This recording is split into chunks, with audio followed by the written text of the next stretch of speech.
frères et sœurs, bienvenue à ce saint rendez-vous. J'ai souvent un réflexe lorsque j'entends quelqu'un dire à côté de moi que tous les jours se ressemblent. Je m'empresse de dire non, ce n'est pas possible. Le dimanche est un jour bien particulier et tous les dimanches ne se ressemblent pas. Dieu nous a fait la grâce d'être là ce matin. C'est vrai que comme nous avons un petit cœur, sa grâce a changé ma vie. Ce cœur nous dit, j'aurais pu l'ignorer et mon âme serait perdue. Mais sa grâce a changé ma vie. Vraiment ce matin, nous voulons bénir le Seigneur parce qu'il a changé nos vies. Nous ne vivons plus pour nous. Nos objectifs, nos priorités ne sont plus nos priorités, mais ce sont ses priorités. À lui soit toute la gloire. Nous voulons saluer ceux qui nous suivent sur notre chaîne YouTube. Que la grâce de Dieu, c'est vrai, vous accompagne aussi.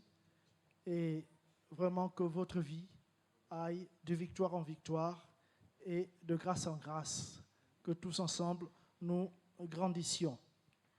Ce matin, nous voulons proclamer que notre Dieu, notre Seigneur est magnifique et il est bon. Deux chants que nous interpréterons ce matin. Nous commencerons par acclamer, proclamer qu'il est magnifique. Gloire à son nom. Voilà, sentez-vous libre si vous voulez vous lever pour exprimer votre gratitude, votre joie, votre allégresse. Gloire à Dieu.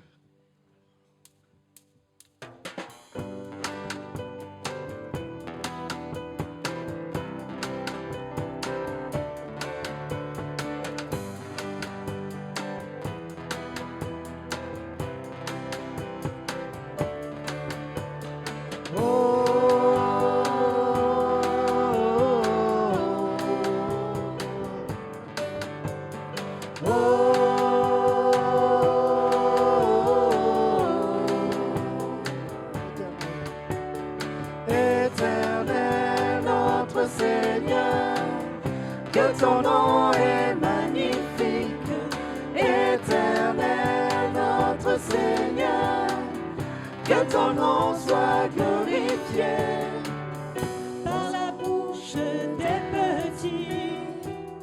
Tu déploies ta majesté, tu confonds tes ennemis par ta force et ta bonté. Seigneur, que ton nom est magnifique, éternel notre Seigneur, que ton nom soit glorifié. Quand je regarde le ciel, la beauté de l'univers, qu'est donc l'homme ô éternel, pour que tu le considères. Éternel notre Seigneur, que ton nom est magnifique, éternel notre Seigneur, que ton nom soit glorifié, façonné à ton image, de ta gloire couronnée, tu nous donnes en héritage tout ce que tu as créé. Éternel notre Seigneur, que ton nom est magnifique, éternel notre Seigneur, que ton nom soit glorifié. Éternel notre Seigneur, que ton nom est magnifique, éternel notre Seigneur, que ton nom soit glorifié. Musique.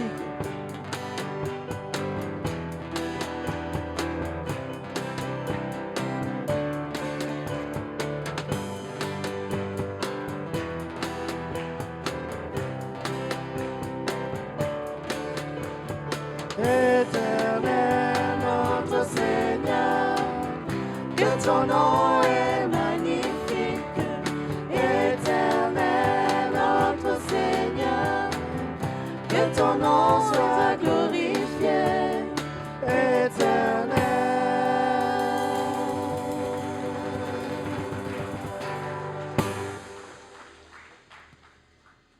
à Dieu.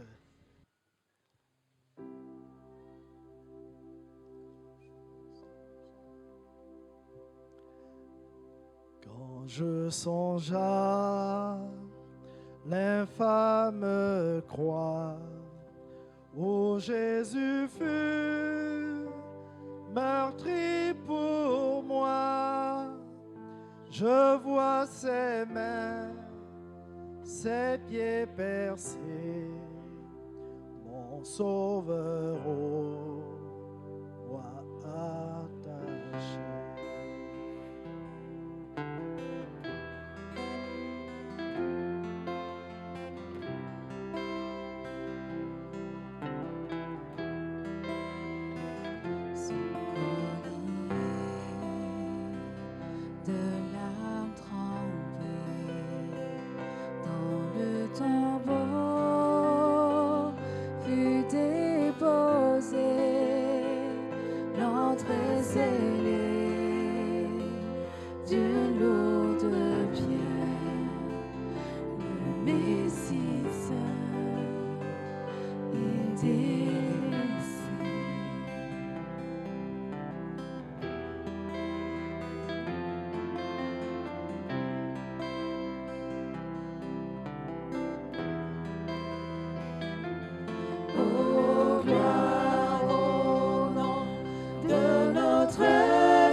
Gloire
à toi, ô Dieu.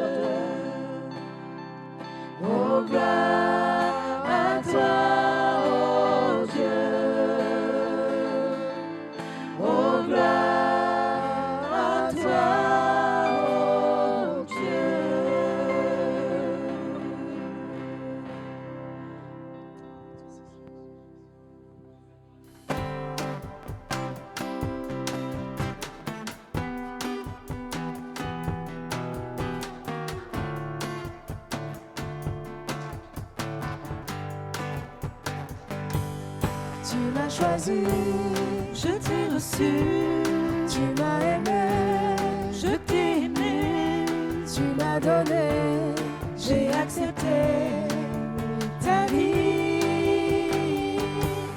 Je suis tombé, tu m'as relevé, tu as effacé tout mon passé, tu m'as pardonné, tu as transformé ma vie. Encore et encore, encore à chaque instant, tant que je respire. Je te choisirai, encore à chaque instant, tant que je respire. Je t'adorerai. Tu m'as choisi, je t'ai reçu, Tu m'as aimé, je t'ai aimé, tu m'as donné, j'ai accepté ta vie. Je suis tombé, tu m'as relevé, tu as effacé tout mon passé, tu m'as pardonné, tu as transformé ma vie. Encore et encore, encore à chaque instant, tant que je respire. Je te choisirai, encore à chaque instant, tant que je respire. Je t'adorerai. musique.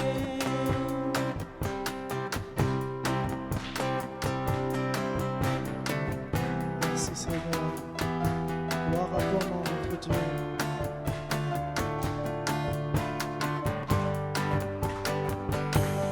Tu m'as choisi, je t'ai reçu, Tu m'as aimé, je t'ai aimé, tu m'as donné, j'ai accepté ta vie. Je suis tombé, tu m'as relevé, tu as effacé tout mon passé, tu m'as pardonné, tu as transformé ma vie. Encore et encore, encore à chaque instant, tant que je respire. encore. Encore et encore, encore à chaque instant, tant que je respire. Je te choisirai, Je te choisirai, encore à chaque instant, tant que je respire. je te choisirai. Je te choisirai, encore à chaque instant, tant que je respire. Je t'adorerai,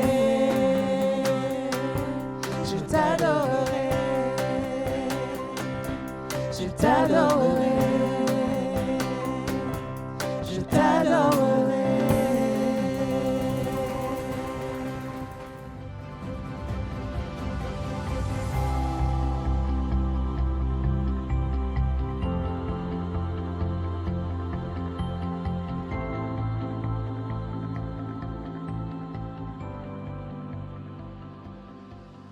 Bienvenue à tous. J'aimerais parler sur les caractéristiques de la maturité spirituelle. Dans 1 Corinthiens, chapitre 3, verset 1. « Pour moi, frères, ce n'est pas comme à des hommes spirituels que j'ai pu vous parler, mais comme à des hommes charnels, comme à des enfants en Christ.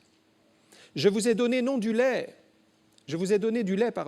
non de la nourriture solide, car vous ne pouviez pas la supporter. Et vous ne le pouvez pas même à présent, parce que vous êtes encore charnels. En effet, puisqu'il y a parmi vous de la jalousie, des disputes, n'êtes-vous pas charnels? Et ne marchez-vous pas selon l'homme? Quand l'un dit « moi je suis de Paul » et un autre « moi d'Apollos », n'êtes-vous pas des hommes? Qu'est-ce donc qu'Apollos? Et qu'est-ce que Paul? Des serviteurs par le moyen desquels vous avez cru, selon que le Seigneur l'a donné à chacun. J'ai planté, Apollos a arrosé, mais Dieu a fait croître, en sorte que ce n'est pas celui qui plante qui est quelque chose, ni celui qui arrose, mais Dieu qui fait croître. Celui qui plante et celui qui arrose sont égaux, et chacun recevra sa propre récompense selon son propre travail. Car nous sommes ouvriers avec Dieu. Vous êtes le champ de Dieu, l'édifice de Dieu. Selon la grâce de Dieu qui m'a été donnée, j'ai posé le fondement comme un sage architecte, et un autre a bâti dessus. Mais que chacun prenne garde à la manière dont il bâtit dessus.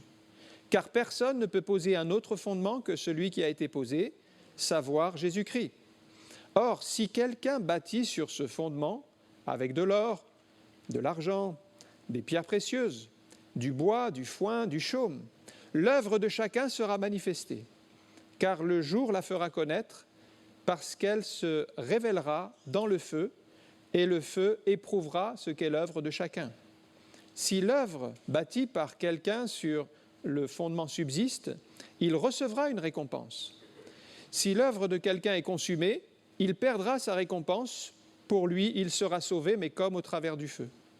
Ne savez-vous pas que vous êtes le temple de Dieu et que l'Esprit habite en vous? Si quelqu'un détruit le temple de Dieu, Dieu le détruira, car le temple de Dieu est saint et c'est ce que vous êtes. Que nul ne s'abuse lui-même. Si quelqu'un parmi vous pense être sage, selon ce siècle, qu'il devienne fou, afin de devenir sage. Car la sagesse de ce monde est une folie devant Dieu.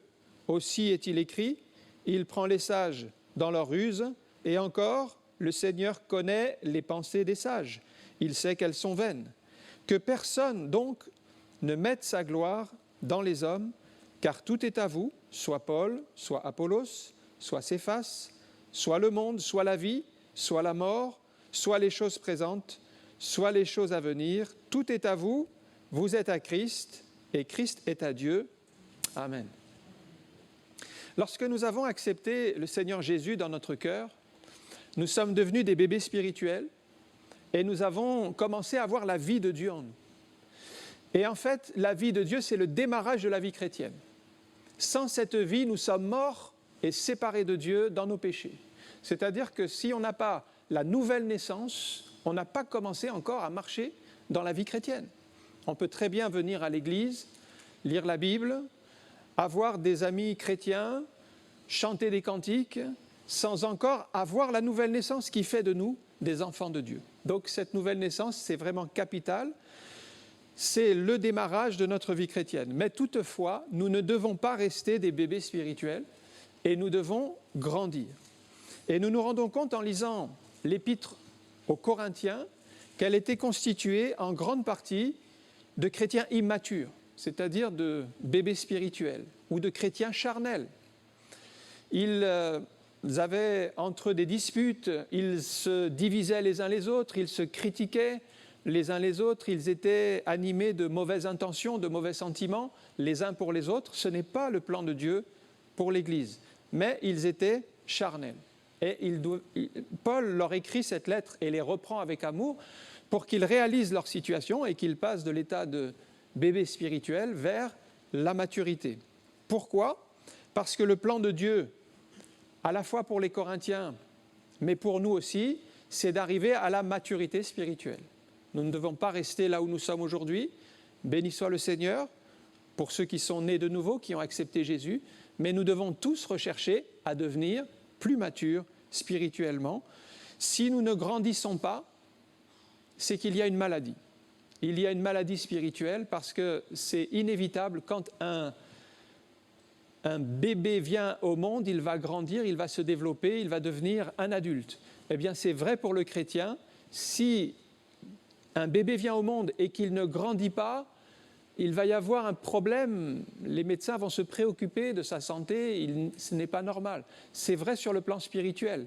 Si vous êtes chrétien, vous êtes amené à grandir et à devenir mature dans la foi, comme des adultes, un petit peu comme un bébé va devenir un adulte. Eh bien, nous devons le devenir spirituellement. Alors, j'aimerais voir quelques caractéristiques de ces chrétiens matures, ce que nous devons devenir en Christ. Au verset 1, le premier point, c'est que ces chrétiens, maintenant, ils vont être spirituels. Le verset 1 dit « Pour moi, frères, ce n'est pas comme à des hommes spirituels que j'ai pu vous parler, mais comme à des hommes charnels, à des enfants en Christ. » Paul, il aurait voulu leur parler comme à des hommes et des femmes spirituels. Et c'est ce que nous devons devenir. Je citerai Galates chapitre 5, verset 16. Je dis donc, marchez selon l'esprit et vous n'accomplirez pas les désirs de la chair. Voilà les hommes et les femmes spirituels. Marchez selon l'esprit. Alors, quelle est la caractéristique d'un homme ou d'une femme spirituelle? C'est qu'il aime la vie de l'esprit. Et notez bien que c'est le verbe marcher qui est utilisé. Et pour marcher, c'est déjà qu'on a fait des progrès. Parce que quand un petit bébé arrive au monde, il ne commence pas par marcher tout de suite. Comment est-ce qu'il se déplace, le petit bébé? Il se déplace en rampant. Il se déplace avec ses mains, ses pieds dans tous les sens et il essaye d'avancer, mais c'est encore très désarticulé. Il est encore bébé, il est encore immature. Il a tout le potentiel qui va se mettre en place pour la marche, mais c'est trop tôt. Et petit à petit, il va être à quatre pattes, il va commencer à se déplacer, mais ce n'est pas encore la marche. Car pour marcher, il faut que les parents lui tiennent la main et lui enseignent. Si les parents ne lui enseignent pas, il va rester très retardé, il ne va pas avancer dans la vie. Donc les parents, ils ont à cœur que leur enfant progresse, donc ils vont lui tenir la main et petit à petit, il va faire ses premiers pas. Et souvent, ce qui se passe quand on fait nos premiers pas, c'est qu'on tombe. Les parents nous rattrapent, mais on tombe encore, et on tombe plusieurs fois, jusqu'à ce que nous puissions marcher avec équilibre. Et tout cela se passe sur des années. Et après, on se met à courir. On peut encore aller plus loin, sauter et conserver l'équilibre. Là, on arrive à la maturité. La maturité, c'est la marche. Et regardez ce verset, il dit « marcher selon l'esprit ». Déjà, le premier verbe nous parle de maturité. On ne doit pas rester à ramper, parce que quand on est bébé spirituel, on rampe, on n'avance pas dans les choses de Dieu. Mais quand on devient spirituel, on commence à marcher, et là, on peut marcher dans l'esprit. Et notez bien la formulation de ce verset, qui est très important pour la croissance. C'est que ce verset est positif. Il commence par un ordre positif, marcher selon l'esprit, suivi de « et vous n'accomplirez pas les désirs de la chair ». Ça, c'est donc quelque chose que nous ne devons pas faire. Eh bien, le chrétien spirituel a compris ce principe, que d'abord nous devons marcher selon l'esprit pour pouvoir ne pas accomplir les désirs de la chair. Si nous n'arrivons pas à ce stade-là, nous ne pourrons pas vaincre les désirs de la chair. Et la plupart des chrétiens charnels, ils vont vivre ce verset à l'envers. C'est-à-dire qu'ils vont s'efforcer par leurs efforts de ne plus accomplir les choses charnelles, les choses terrestres, pour essayer de vivre par l'esprit. Donc ils prennent la chose à l'envers, ils essayent par eux-mêmes de se forcer et ils n'y arrivent pas parce qu'ils sont charnels. Et on se rend compte qu'à un moment donné, si on fonctionne à l'envers, on ne peut pas vivre la parole de Dieu. La parole de Dieu nous dit d'abord de marcher par l'esprit pour pouvoir ne plus accomplir les désirs de la chair. Tant qu'on n'a pas pris le problème dans ce sens-là, on sera toujours vaincu par les désirs de la chair qui sont une puissance, une force qui nous attire toujours vers le bas. Vous voyez, c'est comme les désirs de la chair, c'est comme l'attraction terrestre. On ne peut pas s'extraire de cette planète comme cela. Il faut, à chaque fois qu'on saute en l'air, on retombe toujours par terre. C'est une puissance. Mais si vous allez dans une fusée, vous êtes capable de vous extraire parce qu'il y a une puissance supérieure dans la fusée qui vous permet de dominer sur la force de la pesanteur. Eh bien, c'est pareil dans la vie de l'esprit. Quand vous marchez par l'esprit, c'est un petit peu comme la fusée, elle va vous extraire de cette domination qui vous ramène toujours vers le bas et qui vous empêche de marcher comme Dieu le veut. Un deuxième point, c'est au verset 2, c'est que maintenant, pour être mature spirituellement, il faut absorber de la nourriture solide. Verset 2, « Je vous ai donné du lait et non de la nourriture solide, car vous ne pouviez pas la supporter. » Ce que Paul veut, c'est donner de la nourriture solide. Et la nourriture que nous prenons doit être adaptée à notre croissance. Je reprends l'exemple du bébé. Alors, au tout début, on va lui donner du lait. C'est adapté à son âge. Il est tout petit, il va prendre que du lait. Mais petit à petit, il grandit, ses besoins augmentent. On va lui donner de la bouillie. Et à un moment donné, on va lui donner de la viande mixée. Mais pas encore de nourriture solide. Mais petit à petit, on va augmenter encore. Jusqu'à temps qu'ils puissent absorber de la nourriture solide. Il y a donc une croissance en partant du lait jusqu'à la nourriture solide. Du chrétien charnel au chrétien spirituel. Eh bien, c'est la même chose avec nous. Si nous n'adaptons pas notre nourriture, si nous restons toujours à la nourriture de base, on va dire très simple, comme le lait, et que nous n'accédons pas à une nourriture plus riche, plus sophistiquée, plus importante dans la parole de Dieu, plus solide, eh bien, en fait, notre croissance va être retardée. Il nous faut donc de la nourriture adaptée, de la nourriture solide. Dans 1 Corinthiens, chapitre 2 et au verset 13, il est dit qu'il nous faut un langage spirituel pour les chrétiens matures. 1 Corinthiens 2, 13, et nous en parlons non avec les discours qu'enseigne la sagesse humaine, mais avec ceux qu'enseigne l'Esprit, en employant un langage spirituel pour les choses spirituelles. Un langage spirituel. C'est-à-dire que si vous êtes chrétien mature, vous allez développer un autre langage. C'est un autre langage que le chrétien charnel ne connaît pas encore. C'est comme si vous apprenez une langue. Un petit peu quand vous parlez de manière spirituelle à un chrétien charnel, pour lui c'est comme du chinois, il ne comprend pas ce que vous dites. Ça échappe à son entendement. Il n'est pas encore assez mature pour saisir ce que vous dites. Et c'est pour ça qu'il faut toujours s'adapter pour amener des personnes qui sont encore charnelles à devenir spirituelles en leur montrant le chemin de la croissance. Mais c'est nécessaire d'apprendre un nouveau langage. C'est nécessaire de faire des efforts parce qu'un langage, il faut déjà apprendre. Si c'est par exemple l'hébreu. L'hébreu, vous savez que les lettres en hébreu, ce ne sont pas les mêmes qu'en français. Il faut déjà apprendre les lettres. Ensuite, il faut apprendre à former les mots. Ensuite, il faut apprendre la grammaire. Il y a tout un apprentissage qui fait que vous allez progressivement apprendre la langue. Eh bien, c'est pareil sur le plan spirituel. Il faut apprendre. Ça prend du temps, ça nécessite des efforts, mais c'est la marche vers la maturité. Et si vous êtes mature, vous verrez que vous ne parlerez plus comme les autres. Vous ne parlerez plus comme les chrétiens charnels, mais vous aurez développé un langage spirituel pour parler des choses spirituelles. C'est-à-dire qu'un chrétien charnel, par exemple, il en est toujours au niveau de se plaindre de ce qui lui arrive, des problèmes qu'il a. Il se plaint de tout et de tout le monde.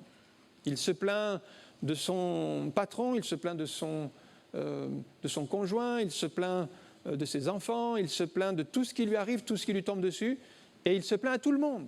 Il est encore charnel. Il n'a pas développé le langage approprié du chrétien spirituel. Le chrétien mature, il va comprendre l'importance de ses paroles.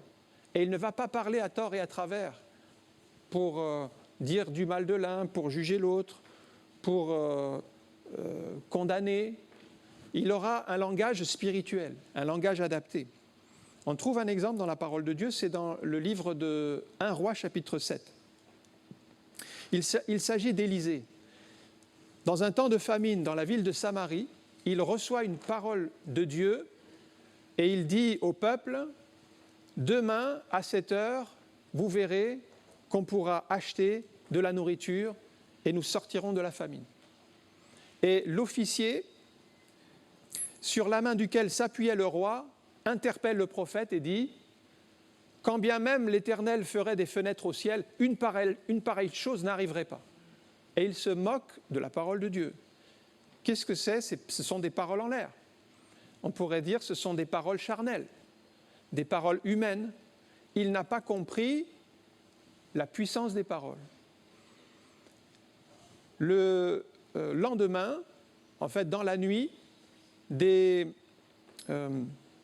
lépreux vont mourir, ils n'ont plus à manger, donc c'est la famine, et ils se disent, bon, autant aller au camp des Syriens, puisque les Syriens avaient entouré la ville, et puis si nous devons mourir, nous mourrons. Et alors qu'ils y allaient, les Syriens ont entendu des bruits de pas comme une grande armée qui venait sur eux, et ils ont quitté le camp. Et donc les lépreux ont pris la nourriture, ils ont tout ramené dans la ville, et ils ont dit, voilà la bonne nouvelle, les Syriens sont partis, venez, il y a de la nourriture, il y a tout ce qu'il faut, alors que c'était la famine en Samarie. Et à ce moment-là, le peuple est sorti en masse et l'officier se trouvait près de la porte de la ville. Et au flot de personnes qui passaient, il a été écrasé contre la paroi. Et en fait, c'est accompli sa propre parole qu'il a méprisé. Il a méprisé les choses de Dieu en disant « une pareille chose n'arrivera jamais ». Eh bien, pour lui, ça s'est retourné en condamnation. Ces paroles ont été des paroles pour lui de condamnation. Il a utilisé sa bouche pour parler à tort et à travers, et il est mort le lendemain suite à sa difficulté. Nous avons dit, si vous êtes mature spirituellement, vous n'allez plus parler à tort et à travers, mais vous allez avoir un langage spirituel. Ensuite, les chrétiens matures vont développer une intelligence spirituelle que les chrétiens charnels n'ont pas.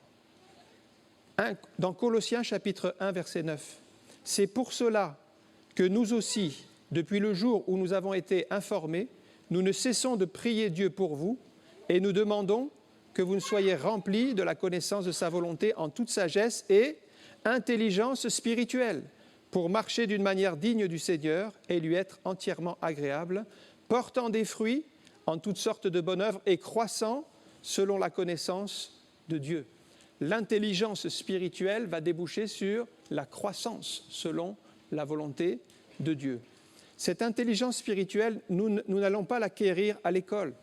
Nous n'allons pas l'acquérir dans les universités de ce monde. Nous allons l'acquérir dans la lecture et la méditation de la parole de Dieu. C'est là qu'elle est. Et c'est là que vous allez la recevoir, cette intelligence. Je prends l'exemple de cet homme qui s'appelait Smith Wigglesworth. Il était encore enfant. Quand il s'est converti, il avait seulement 8 ans, mais il a quitté l'école à l'âge de 7 ans. C'était en Angleterre. Il n'y avait pas l'école obligatoire. Et il travaillait comme plombier. Et seulement à l'âge de 8 ans, il a donné son cœur au Seigneur. Et c'est là qu'il a commencé à étudier. Mais il a surtout étudié la parole de Dieu. Il a lu la parole de Dieu. Et en fait, il a développé une intelligence spirituelle qui a fait qu'il est devenu un évangéliste international et qu'il a pu enseigner la parole de Dieu alors qu'il n'avait pas fait d'études jusqu'à l'âge de 7 ans seulement. Et il a développé une autre intelligence qui n'est pas dans les livres, qui n'est pas dans les cursus scolaires de ce monde, mais qui est dans la parole de Dieu et que vous allez trouver dans la prière. Cette intelligence spirituelle, c'est pour ceux qui cherchent Dieu et qui veulent avancer avec Dieu. Les raisonnements vont changer, la vision va changer, votre cœur va être transformé et cette intelligence va s'implanter en vous. Un troisième point, c'est le verset 5. Concernant les chrétiens matures, ils comprennent la complémentarité des ministères. Qu'est-ce donc qu'Apollos? Qu'est-ce que Paul? Des serviteurs par le moyen desquels vous avez cru, selon que le Seigneur a donné à chacun. Ils comprennent que Dieu a donné des dons à l'Église, et des dons différents, différentes sortes de ministères. Tous, vous n'avez pas reçu la même chose que moi, ou moi je n'ai pas reçu la même chose que vous. Chacun a reçu des dons et des talents différents. Et c'est ça qui fait la richesse de l'Église. Il faut aussi admettre que certains ont reçu plus que d'autres. Certains vont être capables de faire plusieurs choses pour Dieu. D'autres ne vont être capables que de faire une seule chose. Mais l'important, c'est de faire ce que Dieu nous a demandé de faire. 1 Pierre 4, 10, le chrétien spirituel va mettre en œuvre le don qu'il a reçu de Dieu. Comme de bons dispensateurs des diverses grâces de Dieu, que chacun de vous mette au service des autres le don qu'il a reçu. On comprend qu'on n'a pas tout reçu. Et un chrétien mature, il sait qu'il n'a pas tout reçu. Il sait que les autres n'ont pas tout reçu. Mais il sait aussi que chacun a reçu quelque chose de la part du Seigneur. Et cette chose-là, nous devons la mettre au service des autres. Le chrétien spirituel a compris que si vous servez les autres dans le plan de Dieu, vous servez le Seigneur. Servir les autres, c'est servir le Seigneur. Ce n'est pas juste dire « Seigneur, montre-moi, montre-moi » et attendre, mais c'est faire les œuvres que Dieu nous demande de faire. Si vous êtes mature, vous ne serez pas jaloux quand les autres auront du succès dans leur service. Mais vous bénirez le Seigneur pour les talents et les dons qu'il a donnés à l'Église. Voyez l'état d'esprit. Cet état d'esprit, Saül ne l'avait pas. Pourtant, il était roi, mais c'était un roi, c'était un croyant, il était charnel.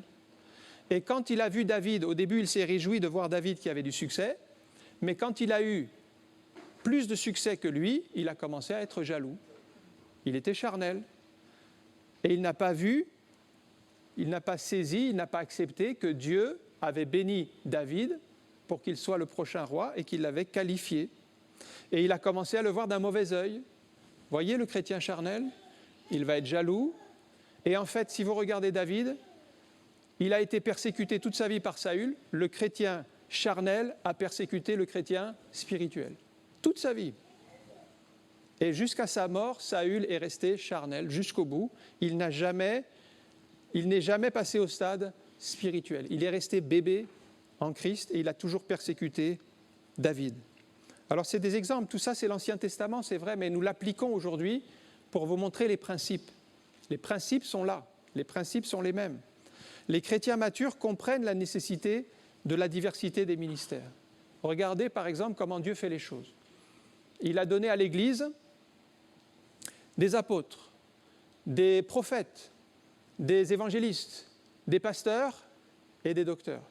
Il n'a pas donné par exemple que des pasteurs, ou il n'a pas donné que des évangélistes. Il a donné une diversité de ministères. Parce que Dieu est créatif et qu'il aime la diversité. Si vous regardez, par exemple, les poissons dans la mer, c'est très diversifié. Entre la baleine qui est énorme et le petit poisson rouge, vous avez tous les intermédiaires, avec toutes les couleurs possibles, toutes les formes possibles. Eh bien, dans l'Église, Dieu a décidé de nous faire travailler ensemble avec différents ministères, différents dons, différents talents. Et alors, le chrétien spirituel comprend que ces dons ne s'opposent pas, mais qu'ils sont complémentaires. Tandis que le chrétien charnel, il va les opposer. Il va faire des clans. C'est ce qui s'est passé à Corinthe. Certains disent « moi je suis de Paul », donc ils divisent les ministères. « Moi je suis d'Apollos », c'était un autre ministère. D'autres disaient « moi je suis de Pierre », un autre ministère. Donc qu'est-ce qu'ils faisaient? Ils divisaient les ministères en faisant des clans. Ils n'étaient pas spirituels, ils étaient charnels. Ils ne comprenaient pas la complémentarité des ministères et finalement ça ne produisait pas de bons fruits. Un quatrième point, c'est le verset 7. Les chrétiens matures mettent l'intérêt commun avant leur intérêt personnel, en sorte que ce n'est pas celui qui plante qui est quelque chose, ni celui qui arrose, mais Dieu qui fait croître.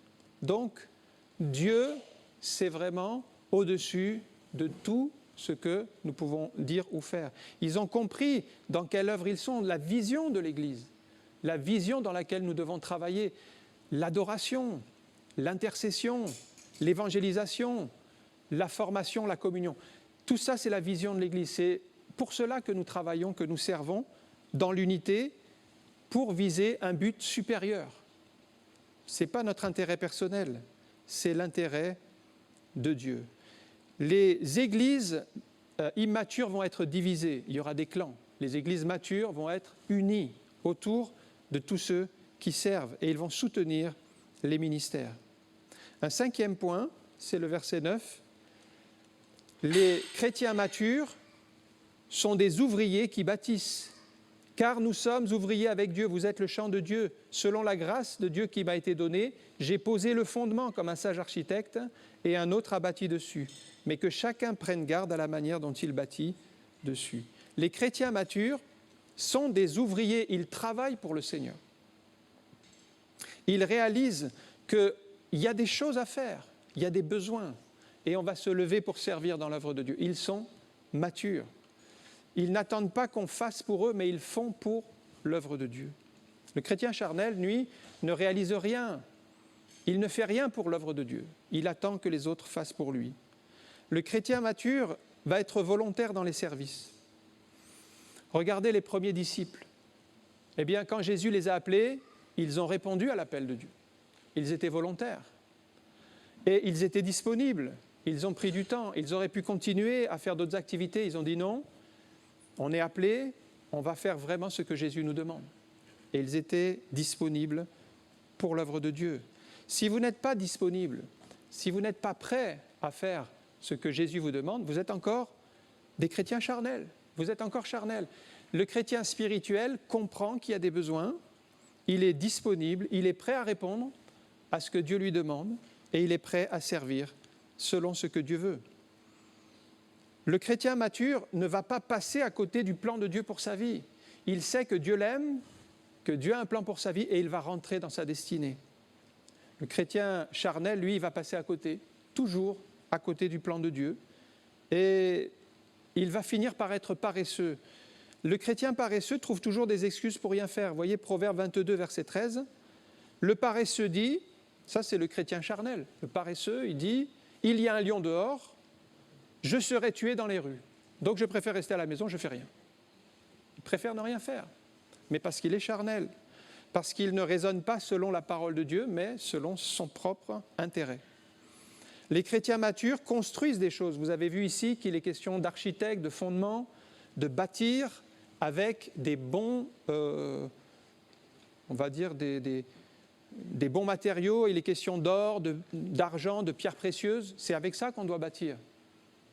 Le chrétien charnel, il utilise du foin, du chaume, des matériaux périssables. Le chrétien spirituel, il utilise l'or, l'argent et les pierres précieuses.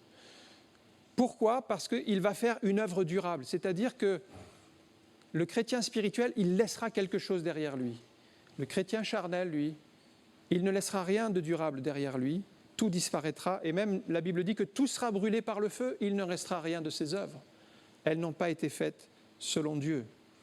Donc si vous êtes mature, vous allez utiliser ces bons matériaux qui sont l'or, l'argent, les pierres précieuses. Pourquoi ? Parce que vous allez rechercher l'excellence. Et ça, c'est biblique. Si vous regardez comment Dieu a conçu le tabernacle, il a voulu que ça soit fait avec excellence. Il a suscité Oholiab et Betsaléel, qui étaient des artisans, et il les a qualifiés pour qu'ils fassent une œuvre excellente. Les objets du tabernacle, la table des pains de proposition, le coffre, l'arche de l'Alliance, tout était fait avec minutie, avec sérieux. Il n'y avait pas des morceaux qui tombaient d'un côté ou du bricolage qui était fait, du rafistolage. Non, c'était un travail d'excellence. Pourquoi ? Parce qu'ils ont compris que Dieu est parfait et nous ne pouvons pas amener à Dieu des choses bancales, des choses bâclées. Donc ils faisaient toujours le meilleur pour le Seigneur. Un sixième point, c'est au verset 16, c'est que les chrétiens matures vont réaliser qu'ils sont en Christ. Ne savez-vous pas que vous êtes le temple de Dieu ? Les chrétiens matures savent qu'ils sont le temple du Saint-Esprit, le temple de Dieu. Ils savent qu'ils sont en Christ. Ils savent qu'ils sont enfants de Dieu, qu'ils sont fils et filles du roi des rois, qu'ils appartiennent à l'armée du Seigneur, qu'ils sont des combattants dans l'œuvre de Dieu. Ils savent qu'ils sont des sacrificateurs, des adorateurs. Ils ont compris la mission. Ils ont compris qui ils sont et ils ne laissent pas les mensonges de Satan leur dire « Toi, tu es un incapable, tu ne feras jamais rien dans la vie, tu ne t'en sortiras jamais, tu vas rater ton mariage, tu vas rater ta famille, tu vas rater ton travail, tu vas tout rater dans la vie. » Tous ces mensonges de Satan, nous devons les rejeter de notre esprit et entretenir des paroles de foi. Pourquoi ? Parce que le diable, il tire sur nous des traits enflammés, c'est des flèches. Dans nos pensées, il nous accuse. Mais vous allez sortir le bouclier de la foi et dire « Nous croyons les promesses de Dieu. Avec Dieu, nous serons vainqueurs. » Et vous vous rappelez les promesses. « Je suis enfant de Dieu, j'appartiens à Jésus. Son sang a été versé pour moi. » Et vous entretenez votre cœur des promesses de la parole de Dieu. Septième point, c'est le verset 18. Les chrétiens spirituels sont fous aux yeux de ce monde. Que nul ne s'abuse lui-même. Si quelqu'un parmi vous pense être sage selon ce siècle, qu'il devienne fou afin de devenir sage. Il va devenir fou pour ce monde parce qu'il va faire des choix qui sont contraires à ce que ce monde propose. Il va toujours choisir selon la parole de Dieu. Il va renoncer à des privilèges, à la notoriété, peut-être une carrière, pour le Seigneur, pour choisir Christ. Paul, par exemple, il dit qu'il a renoncé à tout. Il a renoncé à tout. Il avait une carrière qui s'offrait à lui comme rabbin. Il avait la possibilité d'être tranquille dans ce domaine-là, avoir une belle vie, comme beaucoup auraient rêvé. Mais il a dit, j'ai considéré toutes ces choses comme de la boue. Vous voyez le chrétien spirituel. Mais quand le monde regardait Paul, ils ont dit, mais pourquoi il abandonne cette carrière ? C'est une folie. Il aurait mieux fait de... Voilà, les raisonnements humains et tous les Juifs l'encourageaient à revenir. Mais non, il avait fait le choix qui était fou aux yeux de ce monde, mais qui étaient sages selon Dieu. Les chrétiens, donc, spirituels vont résister à l'influence du monde. Vous voyez, par exemple, Démas, c'était quand même un collaborateur de l'apôtre Paul. La Bible dit qu'il était un des ouvriers, un compagnon d'œuvre de Paul. Donc, il est même présent dans l'épître quand il salue les frères et sœurs de Colosse. Il était présent avec Paul et il transmet ses salutations. C'était quelqu'un vraiment avec le Seigneur. Eh bien, il a préféré abandonner Paul par amour pour les choses de cette terre. Donc, il a fait le mauvais choix. Il est retourné du côté charnel. C'est-à-dire, le monde a eu une telle influence sur lui qu'il est retourné en arrière. Huitième caractéristique, les chrétiens spirituels redressent ceux qui dévient. Galates chapitre 6, verset 1. Frères, si un homme vient à être surpris en faute, vous qui êtes spirituels, redressez-le avec un esprit de douceur. Prends garde à toi-même de peur que tu ne sois aussi tenté. Donc le chrétien mature sait qu'un chrétien peut dévier, il va veiller pour le ramener dans la bonne direction. Pourquoi ? Parce que le chrétien charnel est fragile, je l'ai dit tout à l'heure. Il peut tomber d'un côté, il peut tomber dans les pièges. Il y a des faux enseignements, il va être attiré par tout ce qui est mauvais en fait. Il va être attiré par des enseignements qui vont flatter sa chair, qui vont l'élever. Il va être sensible à l'orgueil et il va dévier. Donc le chrétien spirituel doit veiller à cela. Et seuls les chrétiens spirituels sont habilités pour reprendre quelqu'un qui est en train de chuter ou qui est en train de dévier. Il faut être d'abord spirituel. Pourquoi ? Parce que lui, il comprend d'une manière personnelle, intime, les choses comme elles se passent. Il voit dans l'esprit. Les chrétiens spirituels doivent le reprendre avec douceur, mais ils doivent le reprendre quand même. Et certains ne sont pas... ils sont susceptibles et ils ne veulent pas être repris. Et à ce moment-là, ils démontrent qu'ils sont charnels. Parce qu'un chrétien qui est charnel n'aimerait pas être repris, mais pourtant il faut le reprendre pour qu'il devienne spirituel. Un chrétien charnel n'a pas l'humilité. Hébreux chapitre 13, verset 17, « Obéissez à vos conducteurs, ayez pour eux de la déférence, ou soumettez-vous à eux. » Il y a donc une nécessité, pour grandir dans les choses de Dieu, d'écouter les conseils, de prendre des conseils de gens qui sont spirituels, qui aiment le Seigneur, et de les mettre en application, même si ça ne plaît pas à la chair. Et c'est comme ça que le chrétien va évoluer. Les chrétiens matures vont rester humbles. Vous voyez, la fin de ce verset dit « Prends garde à toi-même, parce que toi aussi tu peux chuter. » Et le chrétien spirituel sait aussi qu'il peut chuter. C'est pour ça, tous les jours, il va prier. Tous les jours, avant de sortir de chez lui, le chrétien spirituel, tous les jours, il va prier. Il ne sortira pas dehors sans avoir prié. Quand il fait froid dehors, quand il neige, quand il fait moins 10 degrés, tout le monde, on sait ce qu'il faut faire. On prend un gros manteau, une écharpe, un bonnet, des gants, parce qu'on va affronter le froid. Tout le monde le fait. Personne ne sortirait en t-shirt avec moins 10. On prendra le temps de se couvrir, de se réchauffer. Pourquoi ? Parce qu'on sait les dangers du froid. Mais le chrétien spirituel, c'est pareil. Il sait les dangers spirituels du monde. Et quand il va sortir à l'extérieur, il va se couvrir avec l'armure spirituelle. Donc, il va passer du temps dans la prière. Et c'est comme si on affronte le froid. Il y a des traits enflammés, il y a l'ennemi qui a dressé des pièges, il y a toutes sortes de difficultés. Mais si vous êtes bien armé, eh bien, vous allez traverser ces difficultés avec Dieu. Et puis, un dernier verset, c'est Romains 15, 1. Les chrétiens spirituels, ils supportent les faiblesses de ceux qui ne le sont pas. Romains 15, 1. Nous qui sommes forts, nous devons supporter les faiblesses de ceux qui ne le sont pas et ne pas chercher ce qui nous plaît. Qu'est-ce que Paul dit ici ? Il admet que dans l'Église de Rome, il y a des chrétiens forts et il y a des chrétiens faibles. Et il dit, nous qui sommes forts, et il souhaite que ce soit plus fort et qu'on soit plus nombreux à être forts. Mais il y aura toujours des chrétiens faibles. Pourquoi il y a toujours des chrétiens faibles ? Parce qu'il y a toujours des nouvelles naissances. Il y a toujours des bébés spirituels qui arrivent. Il y a toujours des conversions. Et quand vous êtes bébé spirituel, forcément, au début, vous êtes encore faible. Vous avez besoin de grandir. Et donc, il y aura toujours ce principe qu'il y aura des chrétiens forts et des chrétiens faibles. mais les chrétiens forts doivent supporter les faibles. C'est ce pasteur qui s'appelait Martin Luther King, qui dans son église, pour décrire deux sortes de chrétiens qu'il y avait, il dit « Dans mon église, il y a des chrétiens thermomètres et des chrétiens thermostats ». Les chrétiens thermomètres, il dit, ils évoluent en fonction de la température de l'église. Quand c'est froid dans l'église, ils sont froids. Quand c'est chaud dans l'église, ils sont exubérants. Mais les chrétiens thermostats, ils ne font pas qu'indiquer la température de l'église. Les chrétiens thermostats, il dit, ils réagissent quand la température baisse. Quand spirituellement, ça descend, alors ils augmentent pour garder toujours le même niveau. C'est ce type de chrétiens-là que nous devons viser. Être des chrétiens spirituels qui réagissent quand le niveau s'effondre. On a vu ces quelques exemples dans la parole de Dieu et j'aimerais dire que le plan de Dieu pour nous, ce n'est pas que nous restions charnels, mais c'est que nous devenions chrétiens spirituels, matures, des hommes faits en Christ.